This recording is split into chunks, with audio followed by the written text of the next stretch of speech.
What's good, YouTube? The Truth here, and I'm back with another video. If you're new to the channel, make sure you like, comment, and subscribe. Now, without a further ado, let's get straight into it. This coming Saturday, we have a very interesting fight. On one end, we got Keith, one-time Thurman, and on the other end, we got Sebastian, the towering Inferno Fundora. Now, I'm not gonna lie to you. For a minute there, I felt like this fight was cursed. I thought we was getting Tony Ferguson versus Khabib 2.0. Injuries, delays, rumors of cancellations. At one point, honestly, I was like, this fight's never happening. But both fighters stuck with it, and guess where we at right now? We at fight week, and we about to make some predictions and breakdowns. Let's go. So first things first, let's talk about the Keith Thurman situation. Keith has been trying to land a big fight for a while now, but recently his competition really hasn't been any killers. If we look at his resume throughout the years right now, it's been Mario Barrios and some random guy named Jarvis from Australia. They're okay wins. I wouldn't call them good, but let's be honest. These were mostly, I'd say, tune-up fights for Keith. They weren't exactly the wolves of the division. And I wouldn't say he was in the heat yet. But now, Fundora, he's stepping into the fire, because as not perfect as Fundora is, he is still no joke. Let's talk about Fundora. He's a former unified champion. Right now, he holds a world title. But more importantly, the man is proven. He's been through the fire. He's fought Tim Tszyu when Tim Tszyu was on a wrecking ball and it looked like he was gonna demolish Fundora.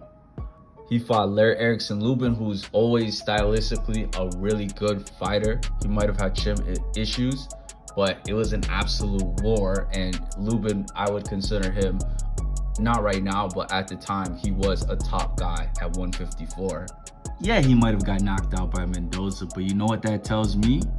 Fundora knows what a loss feels like. He knows his mistakes. He knows now that he can't recklessly fight on the inside like he's known for doing. He knows that there is consequences, very extreme ones, if he keeps this up. So he's a little bit more weary now. And in my point of view, I consider that great experience. He might be a little shell shock or, PTSD, but I feel like he got over those jitters in that first Tim Tszyu fight. So right now, I just consider it good experience. But right now, I think we should break down his weaknesses. Now, Fundora is not perfect. For a tall ass dude who's like 6'5" with crazy reach, you'd think he'd dominate on the outside. You'd think he'd be like a Tommy Hearns. But strangely enough, he just does not fight that way. The dude just loves to fight on the inside, which is crazy. It leaves him vulnerable, because when you fight on the inside, you're giving the opponents a chance to counter him. That's what Mendoza did, and that's what Lubin did. Got him out. Lubin didn't get him out of there, but Mendoza did. And if there's one thing that Keith Thurman is good at, that is landing power counters, power shots. He is gonna go for the kill round one. So I'd imagine that Fundora would have to be very careful for that. Now, I feel like this is also very important to bring up. There's been some rumors about Fundora's vision. Timothy Bradley made a good point about how he can't see from far. I am thinking it's getting worse, because there was a promotional video where he was doing those reaction drills where the small objects, the small bars would drop randomly and you would have to catch it.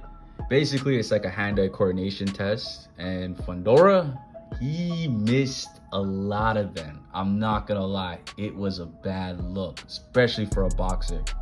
We all know boxers rely on reactions, hand-eye coordination. This is all their specialty. This is really not something you want to see. And on the other end, this might mean nothing, but I'll bring it up anyways. Keith Thurman did the same drill and he killed it. But at the same time, it raises the question, does Fundora really have like vision problems? Or was it just a bad moment? Maybe if we gave him another try, who knows? Maybe he would do better. But as of right now, that is a serious question on my mind. Now, we got to break down Keith Thurman's advantages. He has 3. 1, the power advantage. You know what they say, power is the last thing to go. And I'm pretty sure he could still crack. He knocked Barrios around the ring. He rearranged his face. You have Jarvis from Australia. Again, he's Jarvis, so I wouldn't put too much stock in it, but he put him out of there, a young guy. So it's safe to say he has power. Now, this is a big one that I believe will carry Keith Thurman, if he does win, to his victory, is his experience and his ring IQ. If this was prime Keith Thurman, like the one that fought Danny Garcia, Sean Porter, I'm not gonna lie, this would be a very short video, because with no hesitation, I'm picking prime Keith Thurman to knock out Fundora. But this age thing really brings a different factor to this fight. This isn't prime Thurman. Keith Thurman is a lot older now. He's dealing with injuries for years, and he also hasn't been fighting elite competition for a while now. It's been since Pacquiao, and if you want to consider, that wasn't even prime Pacquiao, but I would consider him elite. So it's been a long time. It's been a while for Keith. So again, it brings up the question, does Keith still have it? Does he have his legs? Does he still have his timing? Does he still have his speed?